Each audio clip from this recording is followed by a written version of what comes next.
Hello everyone. তো যেমনটা বলেছিলাম যে বিয়ের লং ভিডিও আসবে, তো নিয়ে চলে এসেছি। তো এই ব্লগটাতেই গায়ে হলুদ, বিয়ে আর রিসেপশনের ভিডিওস তুলে ধরা হয়েছে। তো এখানে দেখতেই পাচ্ছ যে সকালবেলায় গায়ে হলুদের প্রিপারেশন চলছে। এটা হচ্ছে কনের বোন, যাকে কনে লাগছে। তো হ্যাঁ, এটা হচ্ছে কনের বোন আর এরা যমজ। তো যে বড় তার বিয়ে হচ্ছে। আর এটা হচ্ছে আমাদের সুন্দর কনে। এখানে গায়ে হলুদের সব রিচুয়ালসগুলো হচ্ছে। আর আমি এমনি গায়ে হলুদ যে রিচুয়াল প্রথমবার এত ভালোভাবে দেখলাম। আর এখানে বরের বাড়ি থেকে তো তত্ত্বয়ারে চলে এসছে। আর এটা হচ্ছে কনের ভাই, যে তো ক্যামেরা দেখে অনেক লজ্জা পাচ্ছে। এখানে তত্ত্বগুলো সবাই মিলে নিয়ে গেল। আর আরেকদিকে তো গায়ে হলুদের সব রিচুয়ালসগুলো চলছে। যদিও বা আমি পুরো গায়ে হলুদটা দেখতে পারিনি, কারণ আমার শরীরটা খুবই খারাপ লাগছিল।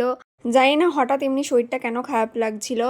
তারপরে যেহেতু রাতের বেলায় বিয়েটাও অ্যাটেন্ড করতে হবে, তাই একটু তাড়াতাড়ি খেতে চলে গেলাম। আর সেখানে এত গরম ছিল যে লিটারেলি আমাকে চুলটা বেঁধে নিতে হয়েছিল।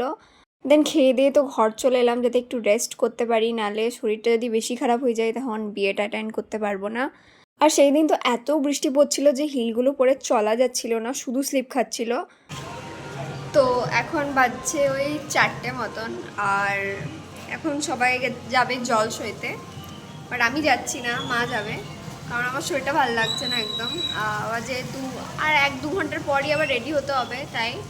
আর এইদিকে আমাদের জানলা থেকে, মানে আমাদের দোতলার জানলা থেকে যাদের মানে কনের যে বাড়ি, তার বাড়িটা দেখা যায়, মানে অল্প হালকা দেখা যায়। তো আমি দাঁড়িয়ে দাঁড়িয়ে ওটাই দেখছি যে এখনও জল ছোঁয়ার জন্য বেরোলো কি বেরোয়নি। তো এখানে আমি ব্যালকনি থেকে দেখছিলাম যে জল ছোঁয়ার জন্য বেরিয়েছে কি না, বাট তখনও তো বেরোয়নি। অনেকটাই লেটে বেরিয়েছিল, তাই আসতেও লেট হয়েছিল। যাই হোক, আমি যেহেতু শাড়ি পরবো ভেবেছিলাম, তাই রেডি হওয়াটা একটু তাড়াতাড়ি স্টার্ট করে দিয়েছি। আর গেট রেডি উইথ মিটাও আমি পোস্ট করে দিয়েছি, তো যারা দেখোনি তারা দেখে নিতে পারো। আর এই দিন আমি চুলটা কার্ল করেছিলাম, আর এত সুন্দর কার্লসগুলো হয়েছিল যে কিছু বলার নেই। আর এই কার্লসগুলো তো আমাকে মামি করে দিয়েছিল।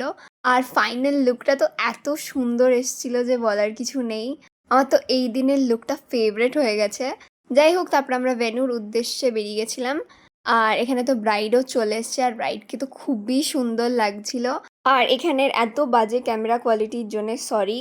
তারপর তো আমার আর বেশি কিছু রেকর্ড করাই হয়নি। দেন অনেক রাত করে বসেছিলাম খেতে, কিচ্ছু খেতে পারিনি, এত টায়ার্ড ছিলাম। দেন এটা হচ্ছে তার পরের দিনের রিসেপশনের ভিডিও। আর এটা ছিল আমার ফুল আউটফিট। আর এই দিন আমি কোনো get ready with me shoot করতে পারিনি, কারণ ঘর ভর্তি লোকজন, তাই আমার আর শ্যুট করা হয়নি। তারপর আমরা গাড়ি করে বেরিয়ে গেছিলাম কনেযাত্রী যাওয়ার উদ্দেশ্যে। গ্রামে রাতের রাস্তা যেহেতু ফাঁকাই থাকে, তাই আমাদের পৌঁছাতেও বেশিক্ষণ লাগেনি। আর এখানে গাড়ির মধ্যে ফ্ল্যাশ জ্বালিয়ে আমি আমার লুকটা রেকর্ড করছিলাম, কারণ আজকের মেকআপ লুকটাও আমার খুবই পছন্দ হয়েছিল, একদম লাইট মেকআপ ছিল। এখানে তো পিছনে সবাই হাই করছে। দেন আমরা ভেন্যুতে তো পৌঁছে যাই। আগে আমরা গেছিলাম বরের বাড়ি, দেন ভেন্যুতে গেছিলাম। আর ওয়েট রিসেপশনে গ্রুম আর ব্রাইডের ভিডিওটা আমি ভালো করেই করেছি। প্রথমে তো এত ভিড় ছিল যে আমি উঠতেই পারিনি। দেন যখন ফাঁকা হয় তখন আমি উপরে উঠি। আর দেখো গ্রুম আর ব্রাইডকে কতটা সুন্দর লাগছে।